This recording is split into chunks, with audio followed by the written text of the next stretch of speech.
Deixa eu te contar uma história que parece simples, mas que acontece todos os dias com muita gente que está tentando entrar no mercado de trabalho.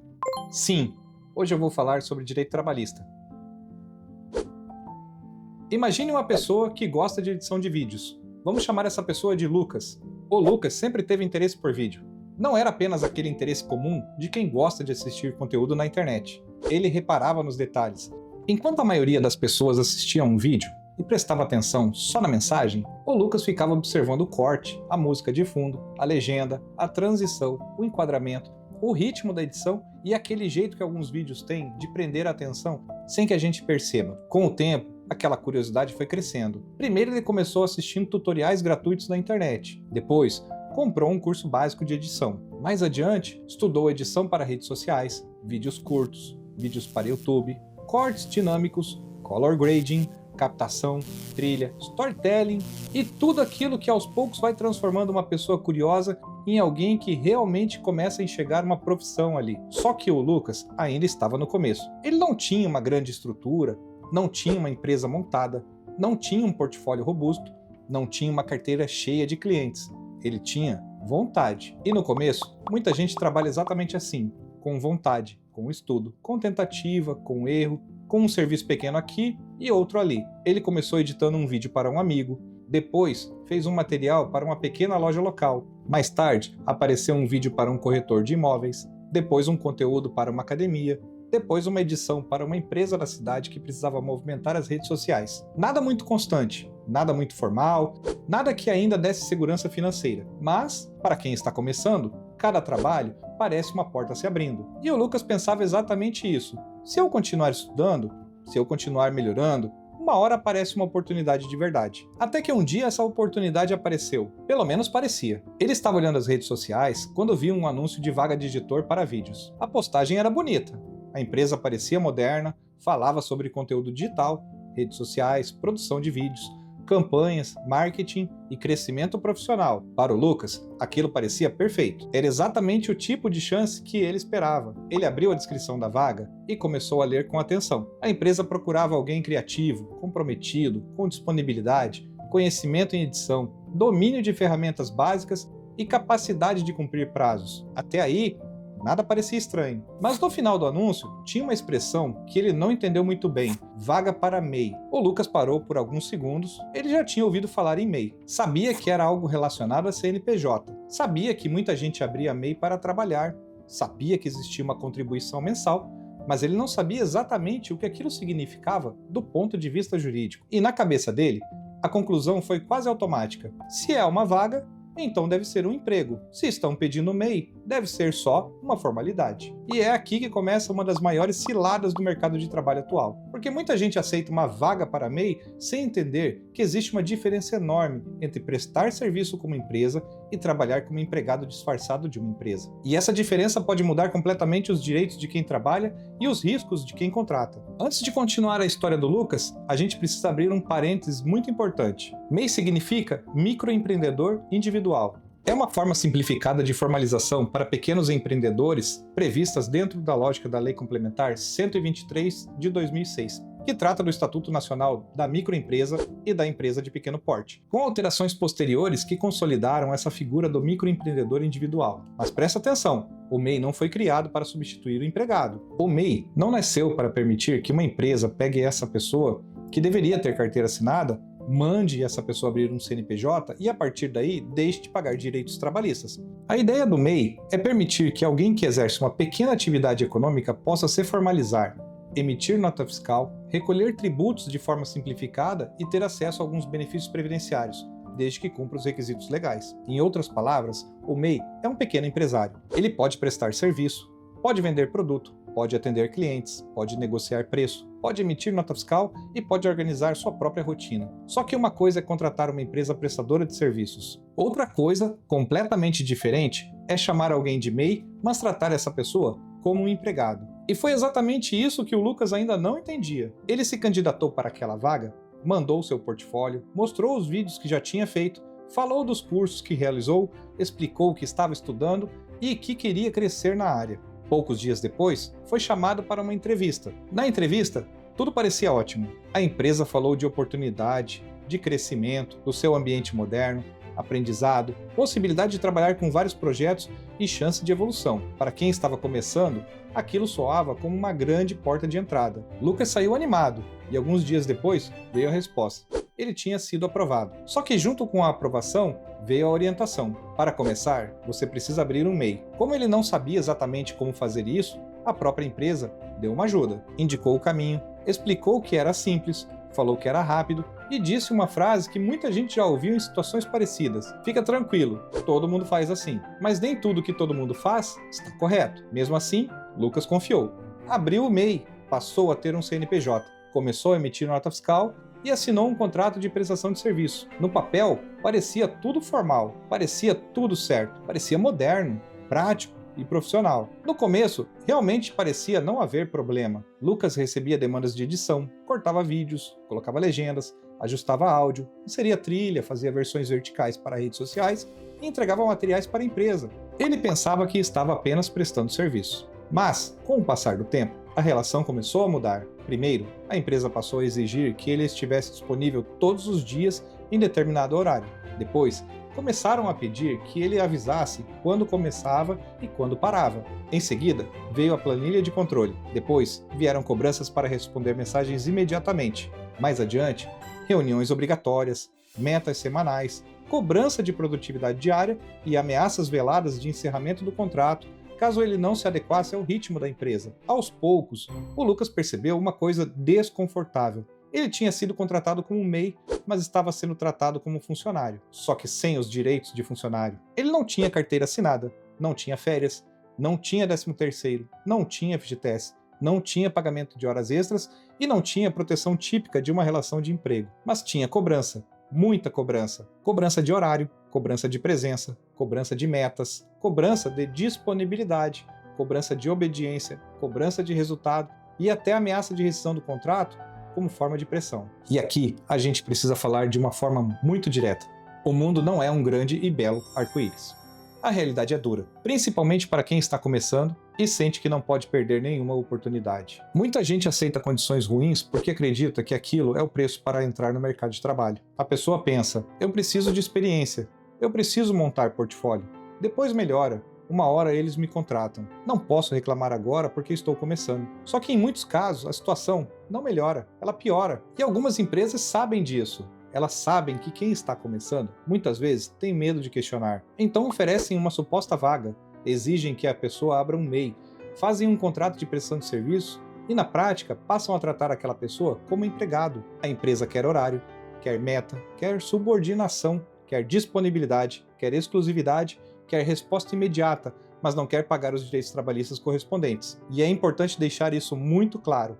Contratar um MEI não é errado por si só. Uma empresa pode contratar um MEI de forma lícita. O problema está em contratar alguém como MEI e exigir comportamento de empregado. Quando uma empresa contrata um MEI corretamente, ela não está comprando o tempo daquela pessoa como se estivesse comprando uma jornada de trabalho. Ela está contratando um serviço. E essa diferença é fundamental. Por exemplo, uma empresa pode contratar um editor de vídeo MEI para entregar 10 vídeos por mês. Pode combinar que esses vídeos terão até 60 segundos, que serão em formato vertical, que terão legenda, trilha, corte dinâmico, capa e uma rodada de revisão. Pode combinar o prazo de entrega, o valor, a forma de pagamento, padrão visual e as condições de revisão.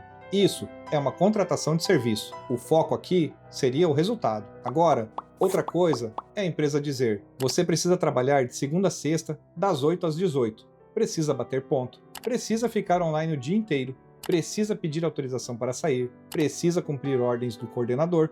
Precisa participar de todas as reuniões e não pode atender outros clientes. Às vezes, a empresa até permite que você tenha outros clientes, mas não te sobra tempo para isso. Percebe a diferença? No primeiro caso, a empresa está contratando uma entrega. No segundo, ela está tentando dirigir a força de trabalho de alguém como se essa pessoa fosse empregada. E MEI não é empregado com CNPJ. MEI não é um funcionário sem carteira assinada. MEI não é uma etiqueta mágica que apaga a realidade. Na Justiça do Trabalho, não basta olhar o nome do contrato, não basta dizer que é prestação de serviço, não basta emitir a nota fiscal, não basta ter o CNPJ. O que realmente importa é como aquela relação acontecia na prática. Se no papel a pessoa era MEI, mas na realidade trabalhava como empregada, a Justiça pode reconhecer o vínculo de emprego. E aqui entram alguns sinais muito importantes. Se a pessoa precisa cumprir horário fixo todos os dias, isso já é um sinal de alerta. Se precisa bater ponto, o alerta aumenta. Se recebe ordens diretas, constantes e diárias de um superior,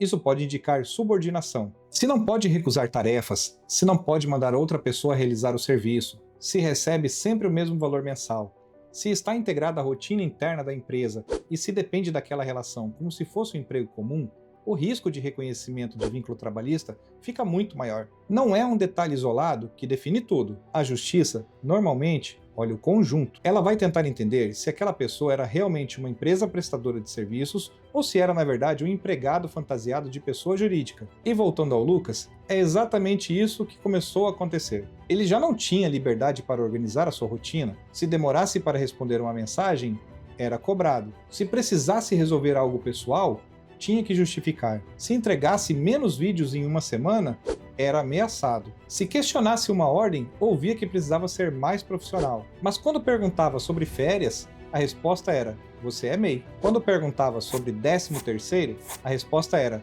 você é prestador de serviço. Quando perguntava sobre FGTS, a resposta era: você não é funcionário. Ou seja, para cobrar, a empresa tratava o Lucas como empregado. Para pagar direitos, tratava como empresa. Essa é a contradição central da pejotização irregular. A empresa quer o melhor dos dois mundos. Quer controle de empregado, subordinação de empregado, horário de empregado, meta de empregado e disponibilidade de empregado. Mas na hora de assumir custos, diz que aquela pessoa é apenas uma empresa prestadora de serviço. E aqui precisamos chegar ao ponto mais importante desse vídeo. Isso não significa que uma pessoa esteja proibida de aceitar uma oportunidade como um MEI. Cada pessoa conhece a própria realidade. Às vezes, a pessoa está começando, precisa de renda, quer experiência, quer entrar no mercado e decide aceitar aquela oportunidade. O problema não é a pessoa aceitar, o problema é aceitar sem entender onde está pisando. Porque se no futuro aquela relação revelar características de emprego, essa pessoa pode buscar o reconhecimento do vínculo na Justiça do Trabalho. E se o vínculo for reconhecido, a empresa pode ser condenada a pagar os direitos trabalhistas que deixou de pagar durante o período da contratação. É por isso que a diferença entre uma relação de pessoa jurídica para pessoa jurídica e uma relação trabalhista precisa ser levada a sério. Na relação empresarial verdadeira, existe autonomia, negociação, prestação de serviço, entrega definida, preço combinado e liberdade organizacional. Na relação de trabalho, existe pessoalidade, habitualidade, pagamento, subordinação e direção da atividade pelo empregador. Quando uma empresa chama de contrato PJ apenas para não registrar carteira, não pagar férias, não pagar 13º, não recolher FGTS, não pagar hora extras e reduzir custos, ela está assumindo um risco jurídico grande. E esse risco pode virar uma conta pesada. Se alguém como o Lucas ingressar com uma reclamação trabalhista e conseguir demonstrar que, apesar do MEI, trabalhava como empregado, ele pode pedir o reconhecimento do vínculo de emprego. A partir daí, dependendo do caso concreto, podem ser discutidos registros em carteira, férias com 1/3, 13º, depósitos do FGTS, multa de 40% sobre o FGTS, aviso prévio, horas extras, intervalos, verbas rescisórias e outras diferenças decorrentes da relação reconhecida. Em situações mais graves, quando houver abuso, humilhação, ameaças constantes ou pressão excessiva, ainda pode haver a discussão sobre indenização por dano moral. Mas isso tudo depende muito da prova e das circunstâncias do caso. E aqui vai um alerta honesto. Não basta a pessoa dizer: eu era MEI, então tenho direitos trabalhistas. Não é assim que funciona. O que precisa ser provado é que aquele MEI, na prática, trabalhava como empregado. Por isso, documentos importam, mensagens importam, cobranças de horário importam, escalas importam, controle de ponto importa, e-mails importam, ordens diretas importam, provas de meta interna importam, comprovantes de pagamento mensal importam, testemunhas importam. Tudo aquilo que demonstra como a relação realmente funcionava pode ser relevante. Então, se você está pensando em abrir um MEI para aceitar uma oportunidade, preste atenção. Abrir MEI não é errado. Ser prestador de serviços não é errado. Trabalhar como autônomo ou pequeno empresário pode ser uma ótima porta de entrada para o mercado de trabalho. Mas você precisa entender o que está aceitando. Pergunte a si mesmo: eu vou entregar um serviço específico ou vou cumprir jornada como funcionário? Eu vou receber por projeto ou vou receber como se fosse salário? Eu vou poder atender outros clientes ou vou ficar preso a uma única empresa? Eu vou ter autonomia para organizar minha rotina ou vou ter que pedir autorização para me ausentar? A empresa está contratando um resultado ou está comprando meu tempo como se eu fosse empregado? Essas perguntas ajudam a enxergar a realidade por trás da proposta. E o alerta também vale para os empresários. Se você tem uma empresa e pretende contratar um MEI, faça isso da forma correta. Contrate um serviço, não uma falsa relação de emprego. Defina claramente o objeto, o prazo, o preço, as entregas, os limites de revisão, a forma de pagamento e as responsabilidades de cada parte. Mas não exija ponto. Não imponha jornada fixa, não trate o MEI como subordinado interno da empresa. Não use contrato PJ apenas para economizar encargos trabalhistas, porque essa economia pode virar um prejuízo muito maior no futuro. Se a Justiça do Trabalho reconhecer que havia vínculo de emprego, a empresa pode ser condenada a pagar tudo aquilo que tentou evitar: férias, 13º, FGTS, multa rescisória, aviso prévio, horas extras, reflexos, contribuições, multas, custas processuais, honorários advocatícios e, dependendo do caso, indenizações. O barato pode sair muito caro. A grande diferença é essa: na prestação de serviço, o contratante compra um resultado. Na relação de emprego, o empregador dirige a força de trabalho da pessoa. Quando a empresa contrata um editor MEI para entregar 10 vídeos em determinado prazo, ela está contratando um resultado. Mas quando exige que esse editor trabalhe todos os dias em horário fixo, batendo ponto, respondendo a chefe, cumprindo metas internas e ficando à disposição da equipe, ela pode estar criando uma relação de emprego disfarçada. E nenhum contrato bonito resolve uma prática errada. O contrato ajuda, mas não salva uma relação fraudulenta. A prática precisa combinar com o papel. No fim das contas, a história do Lucas não é só sobre edição de vídeo. Poderia ser sobre um designer, um social media, um vendedor, um atendente, um auxiliar administrativo, um profissional de marketing, um técnico, um programador ou qualquer outra pessoa que recebeu uma proposta aparentemente moderna, mas que escondia uma tentativa de reduzir direitos trabalhistas. Talvez você conheça alguém nessa situação. Talvez você mesmo já tenha visto uma vaga para MEI que, na prática, exigia o comportamento de empregado. E é por isso que esse assunto precisa ser tratado com clareza. Porque a pessoa não precisa necessariamente recusar tudo, mas precisa entender o que está acontecendo. Precisa saber diferenciar uma prestação de serviço verdadeira de uma relação de emprego disfarçada. Precisa saber quais sinais observar. Precisa saber quais provas guardar. E precisa saber que o nome dado a um contrato não vale mais do que a realidade vivida todos os dias. Se você está diante de uma vaga que exige MEI, observe os detalhes. Veja se estão falando de projeto, entrega, prazo, preço e autonomia, ou se estão falando de horário, ponto, chefe, meta interna, punição, exclusividade e disponibilidade diária. Essa diferença pode mudar tudo, e é exatamente por isso que esse canal existe, para ajudar você a enxergar as ciladas do cotidiano antes que elas se transformem em prejuízo. Muitas vezes, o problema não começa no processo judicial. O problema começa muito antes. Começa em uma proposta mal explicada, em um contrato que a pessoa não entendeu, em uma relação que parecia oportunidade, mas que transferia riscos para quem estava na posição mais frágil. Quando você entende o que está acontecendo, você negocia melhor, se protege melhor, guarda as provas certas e deixa de ser presa fácil em situações abusivas. Se esse conteúdo te ajudou a olhar para esse tema com mais atenção, considere se inscrever no canal. A sua inscrição não é apenas uma forma de apoiar esse trabalho, ela é uma vantagem para você, porque aqui você aprende com exemplos práticos como se proteger das ciladas que aparecem no trabalho, nos contratos, nas relações de consumo, na locação, no condomínio e em várias situações da vida real. Muito obrigado por estar presente até aqui. Espero que esse vídeo tenha ajudado você a olhar para tal vaga de MEI com mais estratégia, menos ingenuidade e muito mais consciência. Eu aguardo você no próximo vídeo.